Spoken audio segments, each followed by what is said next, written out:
September महिन्याच्या वेदरमध्ये कधी पाऊस येतो तर कधी मध्येच ऊन तापतं, त्यामुळे आपल्या बॉडीचं टेम्परेचरसुद्धा एकदम कमी जास्त होत आहे आणि मुलांच्या तब्येतीवर परिणाम होत आहे त्याचा, आणि सोबतच मोठ्यांच्या तब्येतीवर सुद्धा परिणाम होत आहे. अशामध्ये आपल्याला इम्युनिटी बूस्टर असे पदार्थ खाणं खूप जास्त गरजेचं आहे. तर त्यामुळेच असं इम्युनिटी बूस्टर ड्रायफ्रूट्स पराठा मी तुमच्यासाठी घेऊन आलेली आहे. हा पराठा तुम्ही बनवून बघा, याच्याने आपल्या शरीरामध्ये ताकद वाढेल आणि मुलांसाठी तर खूपच बेस्ट आहे. मुलांना तुम्ही हे डब्यामध्ये सुद्धा देऊ शकता. ह्या ड्रायफ्रूट्सची पावडर तुम्ही करून ठेवू शकता आदल्या दिवशी आणि दुसऱ्या दिवशी सकाळी झटपट आपलं पराठा रेडी करून मुलांना टिफिनमध्ये सुद्धा देऊ शकता. कारण काही मुलं जे असतात ड्रायफ्रूट्स पराठा खायला आवडत नाही त्यांना, तर त्यामुळे अशा प्रकारचा पराठा सुद्धा तुम्ही देऊ शकता मुलांना. हे बघा, हलकेसे आपले ड्रायफ्रूट्स भाजून झालेले आहेत.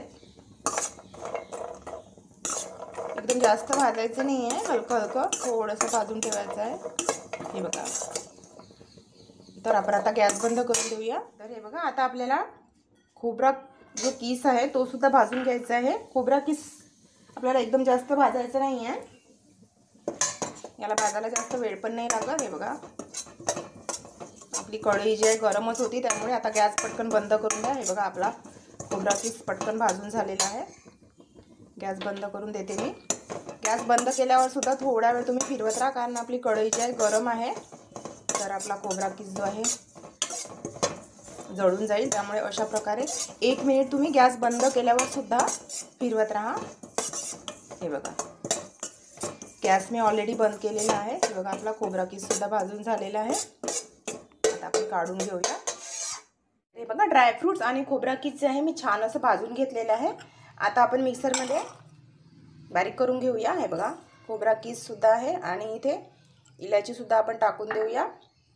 किशमिश आपल्याला नाही टाकायची आहे. आणि आता हे माझे सर्व ड्रायफ्रूट्स मिळून 1 कटोरी ड्रायफ्रूट्स झाले होते, तर त्या प्रमाणात मी पाऊण कटोरी हा गूळ घेतलेला आहे. तुम्ही साखरसुद्धा घेऊ शकता, पण गूळ थोडा हेल्दी आहे. तर चला, आता आपण सर्व ड्रायफ्रूट्स आणि गूळ मी छान बारीक करून घेतलेले आहे. यामध्ये आपल्याला आता किशमिशसुद्धा बारीक करायची आहे.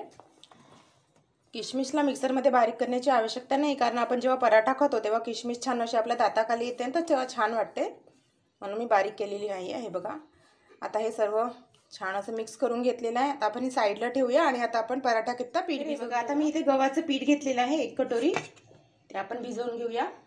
हे नॉर्मल जसं आपण पोळ्या करता पीठ भिजवतो तसंच भिजवायचं आहे आपल्याला. इथे आता मी चुटकीभर मीठ ॲड करीत आहे आणि थोडं इथे आपण तेल टाकूया. अगोदर छान मिक्स करून घेऊया. खूप हेल्दी सुद्धा आहेत हे पराठे आणि बनवायला पण खूप इझी आणि मुलांना खूप आवडेल असा पराठा.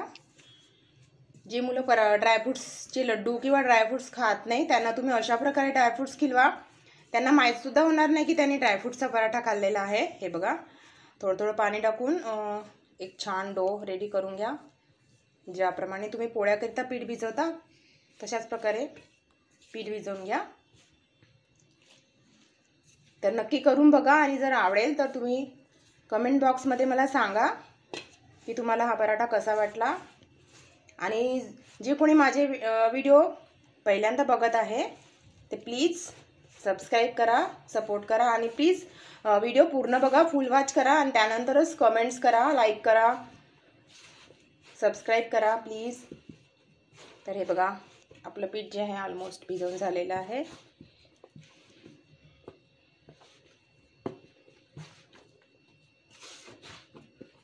हे बघा,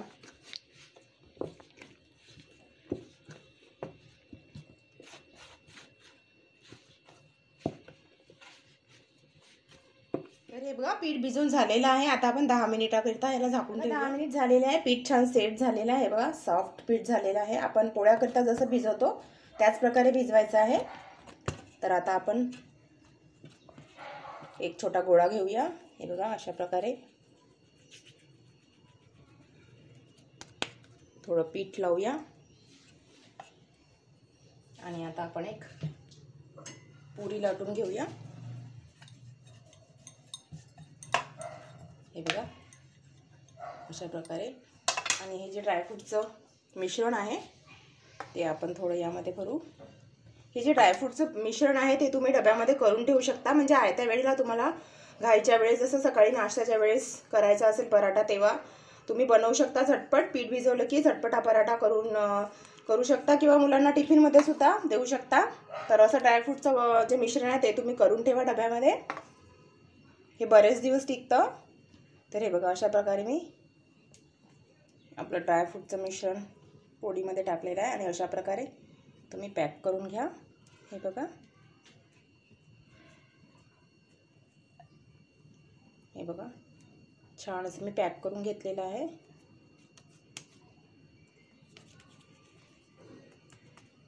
छान असं सेट करून घ्या. हे बघा, अशा रेषा नाही राहिल्या पाहिजे, म्हणजे आपला पराठा जो आहे तव्यावर शेकताना फुटू शकतो. हे बघा, सर्वीकडून छान असं पॅक करून घ्या. हलकंसं दाबा. थोडं आपण पीठ लावून घेऊया आणि आपण एक हलक्या हाताने पोळी लाटून घेऊया. हे बघा, अशा प्रकारे मध्ये जास्त दाबायचं नाही आहे, साईडनी अशा प्रकारे दाबून.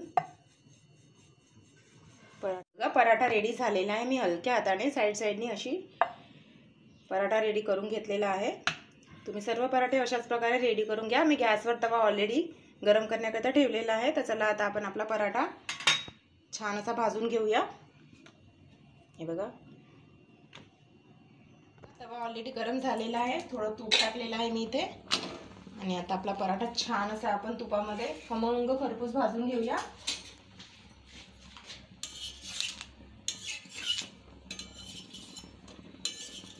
अगदी झटपट तयार होतो. ड्रायफ्रूटचं मिश्रण जर तुम्ही आधीच रेडी ठेवलं की झटपट तयार होतो हा पराठा. बघा, एका साईडनी तयार झालेला आहे. आता थोडं आपण तूप लावून घेऊया. टेस्टी आणि हेल्दी ड्रायफ्रूट्स पराठा आहे. बघा किती सुंदर कलर आलेला आहे. इथे पण थोडं आपण तूप लावून घेऊया. हे बघा, दुसऱ्या साईडने सुद्धा असा छान असा भाजून घेऊया आपण आपला ड्रायफ्रूट्स पराठा. बघा, दोन्ही साईडनी मी छान आपला ड्रायफ्रूट्स पराठा भाजून घेतलेला आहे. हे बघा किती सुंदर कलर आलेला आहे. आता आपण गॅस बंद करून देऊया आणि आता आपला पराठा सर्व करूया. हे बघा, तर हे बघा, ड्रायफ्रूटचे पराठे रेडी झालेले आहेत. हे बघा किती मस्त तयार झालेले आहेत. तर चला आता आपण आपले ड्रायफ्रूटचे पराठे सर्व करूया. हे बघा, अशा प्रकारे तुम्ही रोल करून मुलांना टिफिनमध्ये सुद्धा देऊ शकता. हे बघा, अशा प्रकारे. हे बघा, तर माझी ही रेसिपी जर तुम्हाला आवडली तर लाईक करा, कमेंट्स करा आणि नवीन असाल तर प्लीज सबस्क्राईब करा. तर भेटूया नवीन व्हिडिओमध्ये एका नवीन रेसिपीसोबत. तेव्हापर्यंत स्वस्थ राहा, मजेत राहा आणि हेल्दी फूड खात राहा आणि माझं चॅनल बघत राहा, Marathi kitchen with Manisha. Okay, take care, bye bye.